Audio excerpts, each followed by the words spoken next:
No, 5. A vy kolik? Sorry, 15 minut. Tak, rukavice máme, pevnou obuv máme vatovou vodu pro psa? Ne. Takže to máme. Nenosíme. Tak. Já si vás holky napíšu. Takže, tak. Dokázala bys říct třeba nějakou lehoučkou taktiku, jak bys šla, nebo jak budete z beky hledat? Nemusíš to pak vůbec dodržet, protože jsme si říkali, že jediný cíl je, abyste to našli, i kdybys to měla být ty, jo? Jasně.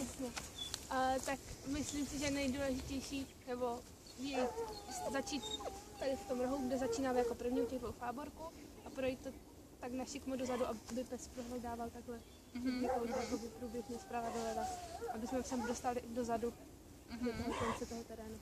Dobře, dobře, nebudu tě trápit s větrem, protože my jsme to ještě neprobírali, takže můžete se pustit do práce. My jsme teda utrhli rolničku, než jsme sem přišli. Takže... Aha, to mě mrzí.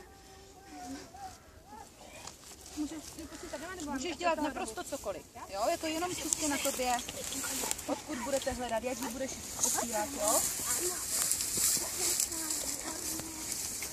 No, jo.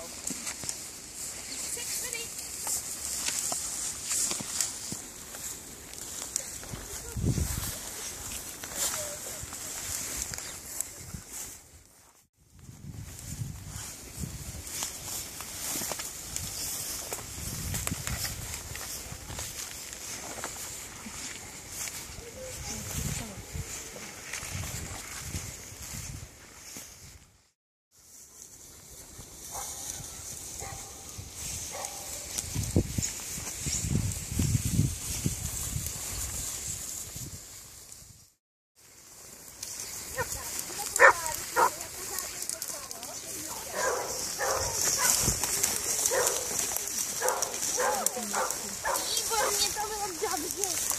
Koľka našla, jasně. Výborně. Kasia, ty se našla, ano. Tak počkáme. Musíme se vypustit. Jasně. Ano. Hej. Pani prošla se A máme tady 7. místo a to jsou vlastně v podstatě zase začátečníci, kteří se takhle vyhoupli vodově a předvedli oba strašně krásnou práci. A je to družstvo Čuchalové, Pavla Bakaříková a Ferka.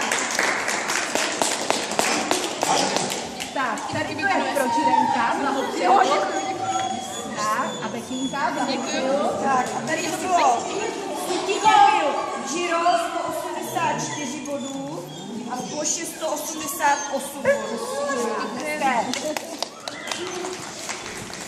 Tak.